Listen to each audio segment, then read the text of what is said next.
Welcome back. I'm Barry Craig. The region is about to celebrate the 17th annual Calling All Colors program. And with me today are two of the program's prime movers, the Reverend Gregory Waldrop of Fountain Avenue Methodist Church, and Martha Argotte, the Human Relations Specialist at Lourdes Hospital. Yes. Close enough. Tell us about her. Greg, you've been with it since the very beginning. You joined about 6 years ago. Yes, correct. Tell people about the program who know nothing about it. Well, it's a program really sponsored and initiated and put together predominantly by the Interracial Women's Group. My part of it has been in support of the great work that the Interracial Women's Group have done for these several years. It's aimed by this private folks from across the region to help our school children know the substantial diversity that's in this area.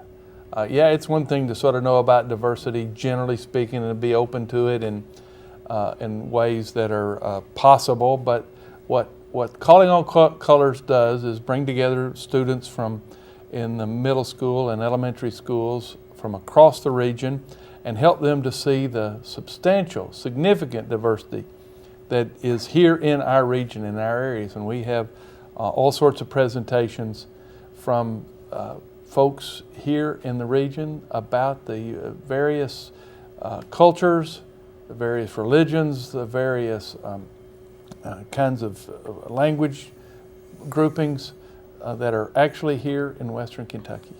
Now, you obviously, though, to brag, I will brag on Greg a little bit, you've been involved in the Interracial Men's Group for how many years? Well, we've been having the Interracial Men's Group since a few years after the Interracial Women's Group. We thought was doing such a good work. We gathered together after a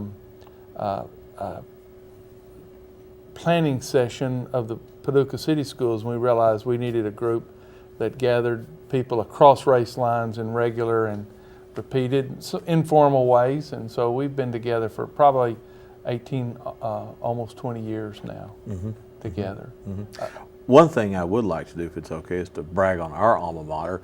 There was an article in the Paducah Sun some months ago that Mayfield High School has the most ethnically diverse football team in this area. A number of Hispanic ball players as well as African American, white, and it's amazing, growing up in Mayfield like we did, right, how the town has changed so much.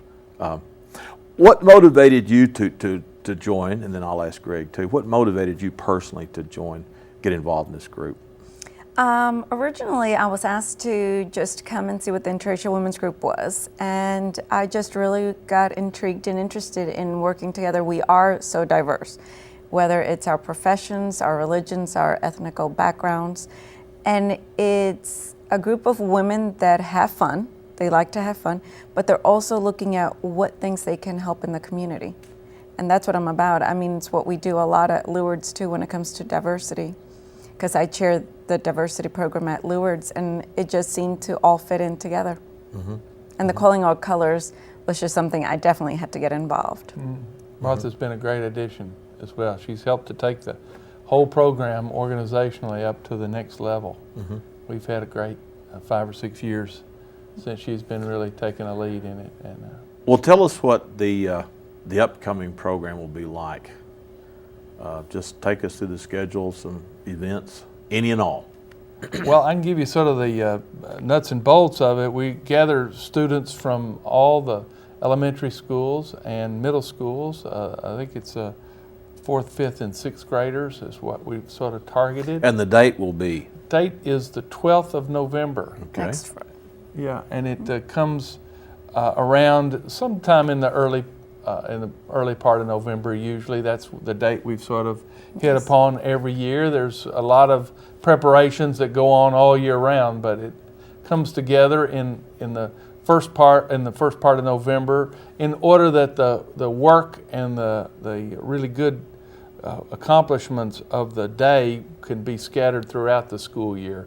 It's got a cumulative process that tries to go back into the various schools and impact them. But anyway, we'll gather students together from all of these schools. We'll have a word from the superintendents of both school systems. Some get acquainted kind of times that get us connected and interacting across the school divisions. Most of the kids know each other in other places and ways, but we help that happen. And then we immediately divide up into smaller groups, again, with groups from each school in each of the groups, and go to various sessions about cultures or languages or religions that are here in the area. Then we come back together, do a little bit of planning. Again, I think one of the geniuses of this program is that we ask the group of students who come from a particular school to work with their counselors and other helpers there at the school to provide a program like what we're doing for their particular school, to do something that would help their school understand and know and appreciate the diversity that is around us, and that are a part of us in all sorts of ways. Now, this will be held at which school? It's actually held at the Lonoke United Methodist Church. Ah, Yes, they are very gracious in allowing us to use their space. And the children actually rotate. There are 7 different sessions, and the children in their small groups rotate through 4.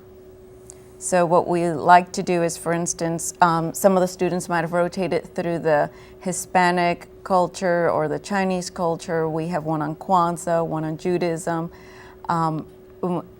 Then they get together back in their groups and they compare which 4 did you attend and which 4 did I attend.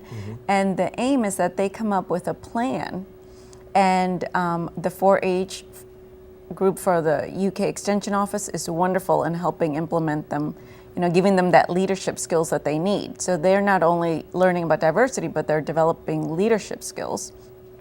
And they come up with a PowerPoint presentation on how they're going to implement diversity plans at their school. And the top 3 programs, the schools are able to earn monetary prizes. So that way it helps them continue their diversity efforts. And this is all possible because of the donations from our community. It's a day-long program? It is a day long. 8:30 to 1:30. So they come in on school buses or however Correct. to get there? Right. Yeah. And each child gets a T-shirt. Yeah. And it's just wonderful because they then can wear their T-shirts out in the community, and people ask, well, what's calling our colors? And they can talk about it as well. And typically, how many students would you have for this? Oh, somewhere We've had over 200 students in the last few years. They're from both city, county, parochial, and we've even had students from Massac County and homeschool children attend. Very interesting. Right. The program, it reminds me of a song from the South Pacific. It talks about prejudice. You have to be taught. You have to be carefully taught. It has to be drummed into each little ear. That just sort of reminds me of this. And I think that obviously when children are born, they're colorblind. And this is, I think, a very good program to get with kids at an early age. How young are the youngest ones? 4th graders. It goes from 4th grade to 8th grade that actually attend the sessions, and then we ask that high schoolers come in and use the role of facilitators. Right. So they help in the facilitation of the program, so they're also involved. And they're like mentors to the younger students. And like I was saying earlier about the leadership, it helps not just the younger students, but the high schoolers as well. Yeah, and you're talking about a great motivator to have these older teens there that are supporting and committed to this. Really, the younger students really look up to them, and it's a great eye-opener for all of them. Describe, if you would, just some of the programs specifically. What if I'm a 4th grader from elementary school here in Paducah and I went to this, what exactly would I see? For instance, the Hispanic culture, you will learn that there are 21 countries that their primary language is Spanish. You will learn which countries those are and what their capitals are. You will learn some of the origins of the words and how they're connected to the English vocabulary. An example, chocolate is spelled exactly the same as chocolate, so there's not that much difference. If you go, And that comes from what, the Inca, not the Incas, the Aztecs, isn't it? Aztecs. Yes. Yes. Yeah. So you learn a little bit about that, but each session is about 20 minutes in length. We try, with the attention span and everything, we try and make it to where it's also interactive, so children pay more attention, because we don't want children to feel like they're back in a classroom, because they'll tune us off. So we make it very interactive. Right. We've had like Chinese American, where they learn some of the symbols that are used in the alphabet in Chinese. They also learn how to use chopsticks, and they practice picking up Cheerios and different things with the chopsticks. Oh, that would be fun. The Quilt Museum does a wonderful presentation with language and colors and spirals. So how do you connect all those? I'll give you an example, the color blue in all different languages.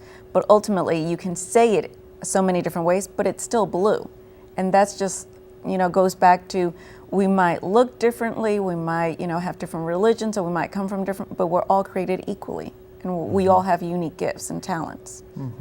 So it's that appreciation. One of the values of that I can certainly see is, as you are both aware, we Americans are not terribly inclined toward learning other languages, that other people are expected to learn our language. Right. And I think one of the neatest things, and you're talking about the color blue, to be able to say blue in French and German and Spanish and so on and so, is a great motivator to get kids interested in that. And of course, we were on the program earlier, we're talking about the Spanish Heritage Program, about the different accents that would be fun to be able to pick up. And you were saying you could tell someone from Mexico or say Chile by the accent, and Correct. I think that would be a lot of fun to learn. And I think it would stimulate kids to want to take a language, be it Spanish or French or whatever. Would be great fun. So, And a great benefit. That sounds like fun for an adult. I mean, I would get a It kick out is, of and that. we always look for adult volunteers to help. So, if anyone has some free time, they can come next Friday, November the 12th, in Lone Oak United Methodist Church, anytime between 8:30 and 1:30. We provide lunch to the volunteers, and they can learn and have fun. Well, now the lunch, is it ethic foods for lunch, or pretty much? The students have their own sacked lunches from school.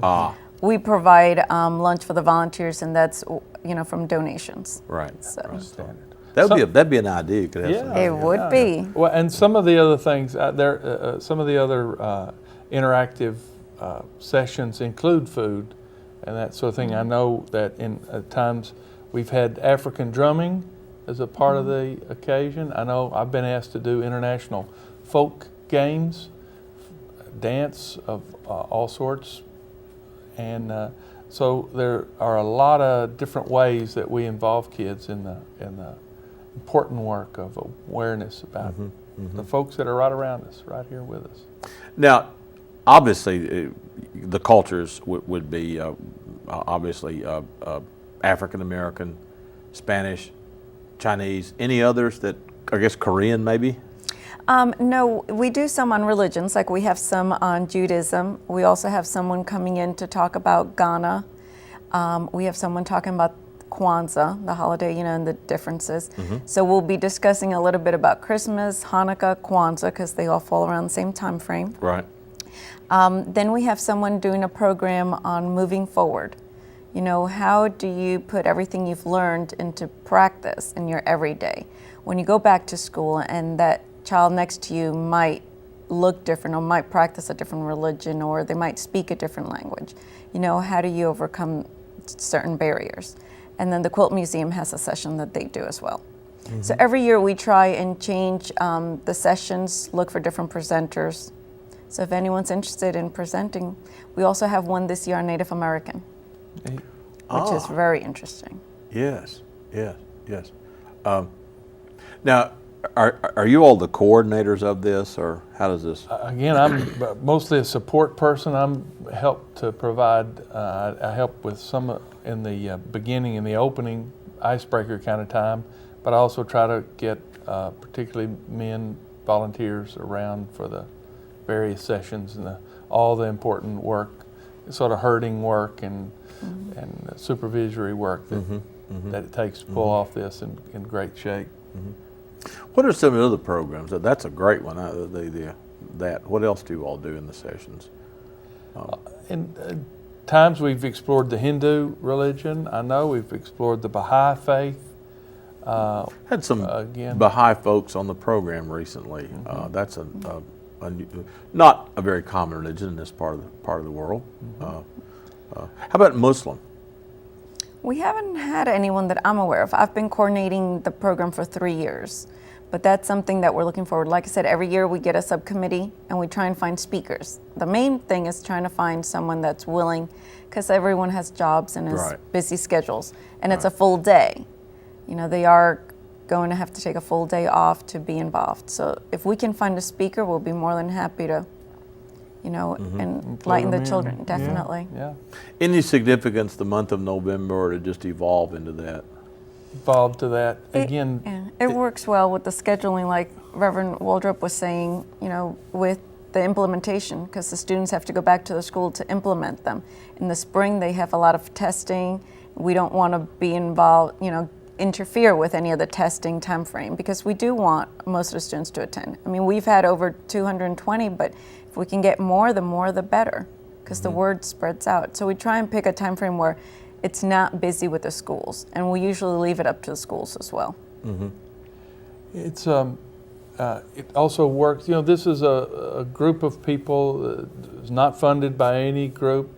It's not granted money from any governmental agency or anything. We take private donations from all sorts of folks who have commitment to diversity, all sorts of businesses that give themselves to this, and so it sort of works out to be the right time to do that as well. We have, as Martha mentioned, a great support from the 4-H people from the county extension office, and in fact, this program was an award-winning program, is an award-winning program several years for the kind of ways it involves so many different segments of the community, and the ways that a local group has taken on for ourselves the real work of sharing and celebrating the diversity that's among us. Do you ever get kids who come back later and say how much fun they had in the program, how great it was? Say a kid is in the 4th grade and now the kid's a senior in high school. Do you get that? Yes, actually last year it was so heartwarming, because some of my high schoolers that were working as facilitators had been involved in Calling All Colors when they were in middle school. So they were able to share with the younger students their experience when they were their age and what it's meant to them and the different things that they've been doing throughout the years when it comes to diversity. And they've enjoyed it. We do evaluations and we try and make sure that what works we keep doing. If there are any suggestions from the students, we take that into consideration, because we want them to, you know, be interested in this kind of event. Right. And my own sense about certainly the evaluations bear it out, but about the kids' interaction in this, they appreciate it. They understand there's been a lot of work done here, prepared, and a lot of work to ensure that they're engaged in it and active. This isn't a series of lectures, and for that age group, it's a great, I think, exercise in experiential learning. And my experience is they are energized by it, almost to a student, and even the adults that are a part of it. It's a very energizing. Well, it seems very much in keeping with the biblical phrase, cast your bet on the water. And as I tell my students, sometimes it gets soggy and sinks, but not always. It comes back to you. And this obviously is very much a part of your faith. Obviously a Methodist, Roman Catholic. Yes. How does your personal faith fit into this? Well, for me, it's like I said earlier, we were all created equally and we all have unique talents and gifts. So to me, I look at everyone the same. It doesn't matter, you know, their way of thinking, what position they have, how much money they have, how they dress. None of that's important. I like to get to know a person for who they are and their character. So that's why I'm really pushing this event and why I'm very active and involved in it, because it takes from a child being really young to understand that. You know, our culture is the sum of our upbringing, and sometimes it's very limited. So we need to broaden those horizons on our youth, because they are our future. Yep. For me, one of the synonyms I would give for salvation is oneness and reconciliation. Those words are really at the heart of what I think has happened in Christianity and what God has worked in Christianity through Jesus. And so these kind of events are really at the heart of what I understand salvation to be. Anywhere there's brokenness, discord, anywhere there's people that don't operate in harmony, it's a violation of that basic notion of salvation and refusal of this gift that Jesus comes to bring in so many ways. So for me, it's not just one of the things that I do, it's really at the heart of what I see my work. Just thinking of the two of y'all, your backgrounds are so different. You grew up in New York City, which is one of the most cosmopolitan cities on earth, and Greg and I are from Mayfield, which is not really cosmopolitan. Not as cosmopolitan. Not as. That's a good word. It is the pearl of the purchase. Yes, that is true, but it's not exactly cosmopolitan. Well, it's in better shape now that the Woolridge monuments are Yes, thank goodness they're back. Our claim to fame is back on its feet, so to speak. Right. But I think that's really interesting that we've got this good old Western Kentucky fella here and someone from the Big Apple working together on this that's interesting. Well, in terms of that oneness, I thought that was about as good a witness to God as I could make, that a Mayfield boy ends up in Paducah loving Paducah people and places. And really I have. is. That's a pretty big witness to the work, it power is. of God, I'll tell you. And what do your relatives back in Mayfield think of that? They tolerate me. They tolerate you. They tolerate right. Again, it sounds fun to me, and I want to have you back on the program with Carolyn talking about language. We had a really good program about roots of words, and kids must love that. That is really cool. And I think, again, just something as simple as a color. How do you say blue in French and in English and in German and all these other languages is really cool. And there's almost always a painting or a picture or something they've put together in response to those kind of activities. That there's a lot of take-home stuff from this, physically and emotionally from. Well, the physical part is, I was thinking about the chopstick instruction, which I can't do. Our son is really good with them. I don't know how he learned it, but he did. And we go to a Chinese restaurant, he gets the chopstick. I was like, I want a fork. I don't know how to do that. But is there a chopstick instructor who comes to show you? Yes. Actually, someone that has a Chinese background, she'll go and they make them the easy way for children where they will band the top so they don't separate so much on the children when they grab them. Oh, really? But they're actually taught how do you separate the chopsticks, how you grab them with your fingers, which fingers, and how to move them. Manipulate, yeah. Right. And then they're put in groups where they actually have to pick up different objects using the chopsticks. A Cheerio would be tough. That'd be really tough. Well, no tougher than rice, so. But it imagine would. adults.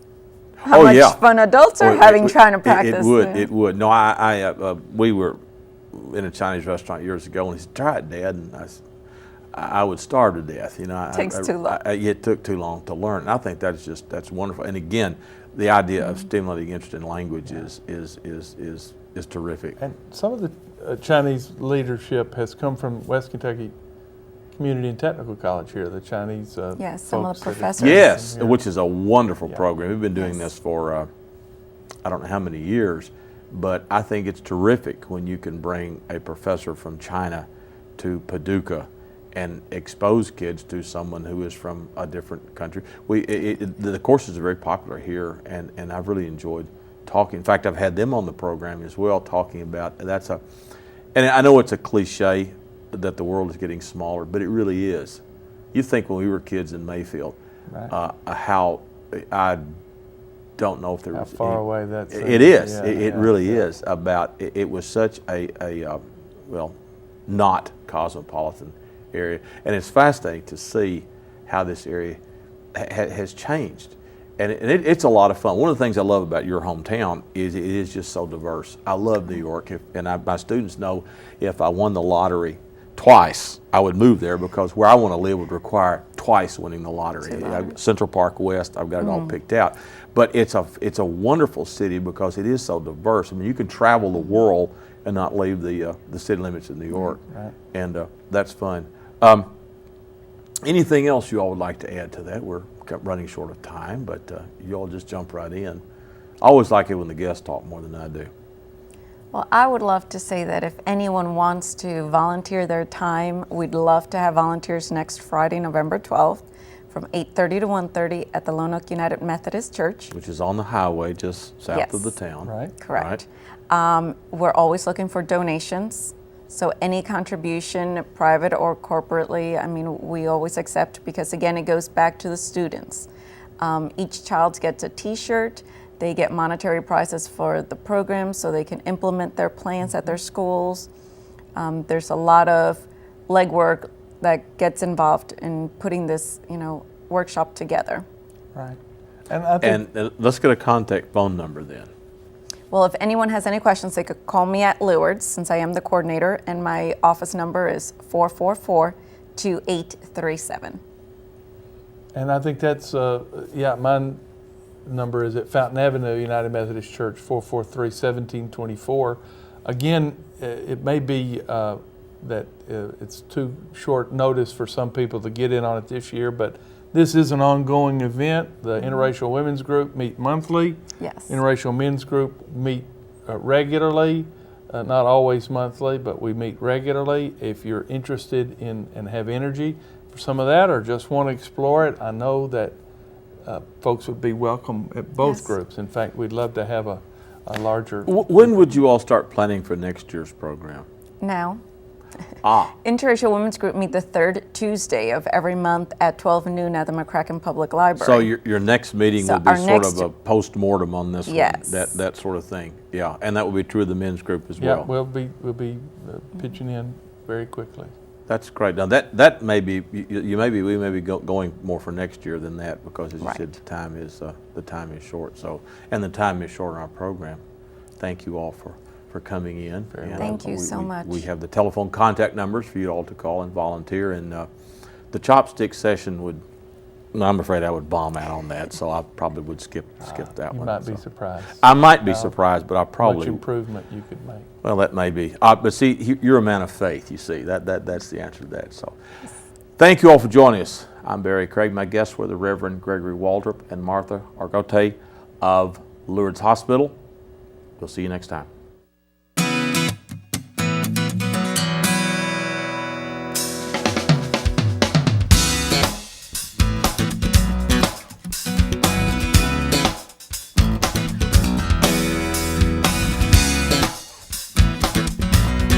Thank you.